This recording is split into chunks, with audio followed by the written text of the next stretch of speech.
Today, let's learn more about the Beatles. In the history of the human race, there are moments that divide time into before and after. In science, it was the moon landing. In art, it was the Renaissance. And in music, it was four boys from a working-class port city in England. They weren't just a band. They were a shift in the Earth's rotation. They changed the way we dressed, the way we thought, and the way we spoke. Before them, the world was in black and white. After them, it was in Technicolor. We call them the Beatles. But behind the legendary suits and the iconic melodies lies a story of grit, loss, and an almost supernatural chemistry. This is not just a story about songs. It's a story about a revolution that started in the back of a bus in Liverpool and ended by conquering every corner of the globe. Welcome to the definitive 60-minute journey of the greatest phenomenon in human history. Our story begins in post-war Liverpool, 1957, a city still scarred by the Blitz, filled with restless youth looking for an escape. A rebellious, sharp-tongued teenager named John Lennon had formed a skiffle group called the Quarrymen. On July 6th, at a church fete in Woolton, a mutual friend introduced John to a younger, polite boy named Paul McCartney. Paul didn't just play the guitar. He knew how to tune it, something John admired immediately. That day, the most important songwriting partnership in history was born. Soon, a skinny, talented guitarist named George Harrison joined, despite John's initial hesitation about his age. They were young, they were raw, and they were obsessed with American rock and roll. Elvis, Little Richard, and Chuck Berry were their gods. But while other bands were content playing local halls, these boys had a hunger that Liverpool couldn't satisfy. They were looking for a stage that would test their limits. They found it in the neon-lit, dangerous streets of Hamburg, West Germany. If Liverpool gave them life, Hamburg gave them a soul. From 1960 to 1962, the band, now including original bassist Stuart Sutcliffe and drummer Pete Best, lived in squalor behind a cinema screen. They played in the gritty clubs of the Reeperbahn, performing for 8 hours a night, 7 days a week. There was no stardom here. There was only the grind. They played through exhaustion, fueled by cheap stimulants and the sheer will to keep the crowd from rioting. It was in these smoke-filled German basements that the Beatles' sound was forged. They learned how to command a stage, how to harmonize over the roar of drunken sailors, and how to become a single, breathing unit. John learned to scream, Paul learned to entertain, and George learned to precision play. As John Lennon later said, "I was born in Liverpool, but I grew up in Hamburg." They left as boys and returned to England as an unstoppable force, ready to take on the world. Back in Liverpool, they became the kings of the Cavern Club.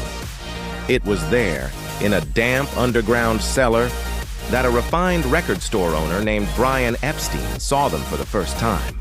He didn't just hear music. He saw a star power that felt like a magnetic pull. He became their manager, cleaned up their image, and relentlessly knocked on the doors of London record labels. After being rejected by everyone, a man named George Martin at Parlophone took a chance. But one final change was needed. The band felt something was missing in the rhythm.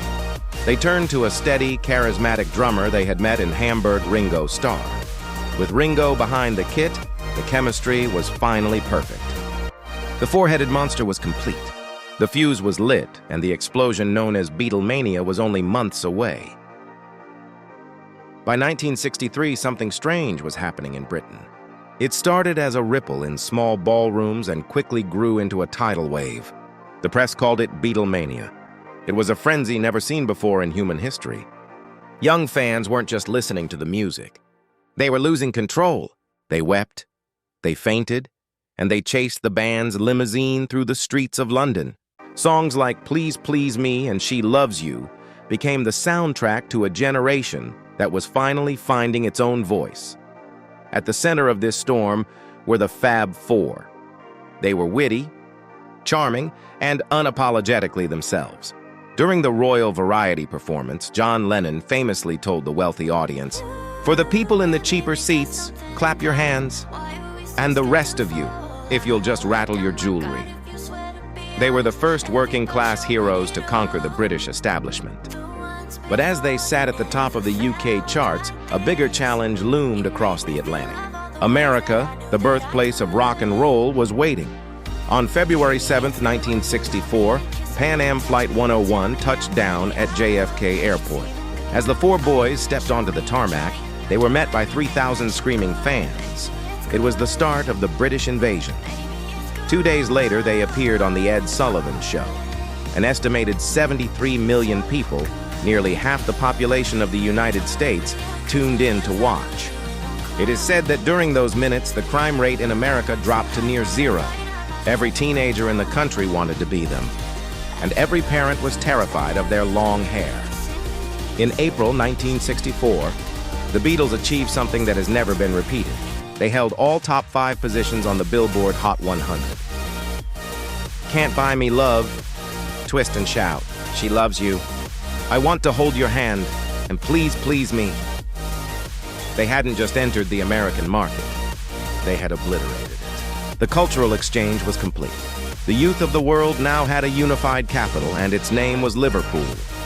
But behind the record-breaking sales and the global adoration, a darker reality was beginning to settle in. The band was living in a golden cage. They could no longer walk the streets. Their concerts became surreal rituals, where the screaming was so loud the band couldn't hear their own instruments. They were playing to crowds of 50,000 at Shea Stadium, but the music was being drowned out by the roar of the fans. They were becoming icons, but they were losing their identity as musicians. The exhaustion was setting in.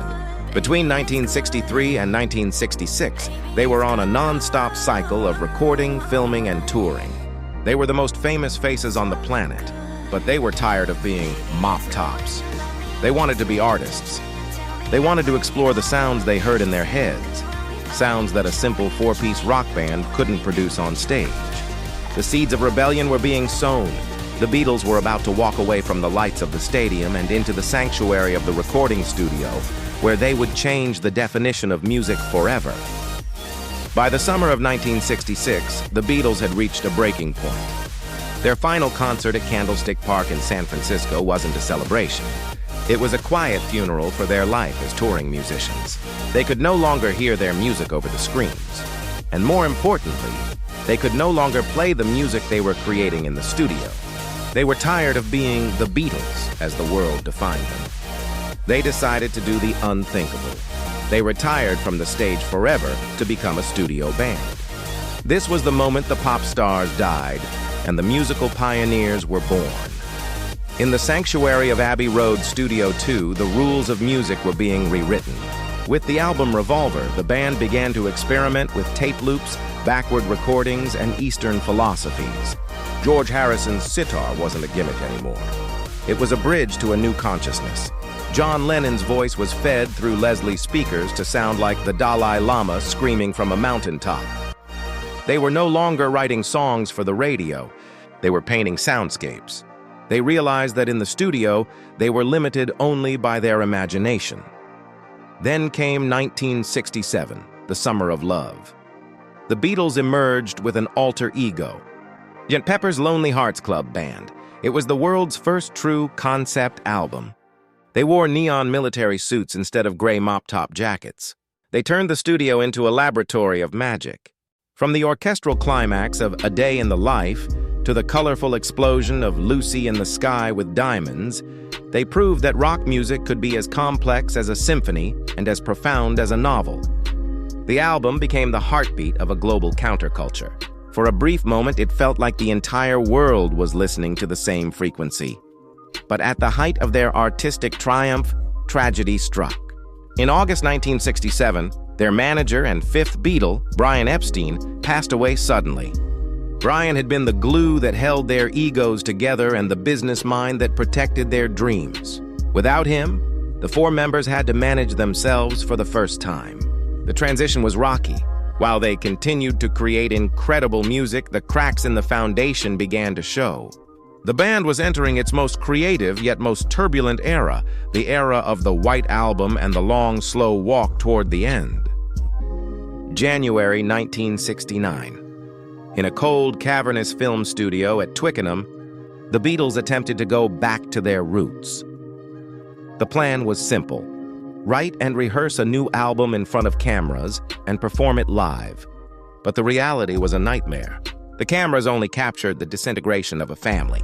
George Harrison walked out of the band for several days. John Lennon was increasingly detached. Paul McCartney's attempts to motivate the group felt like nagging to the others.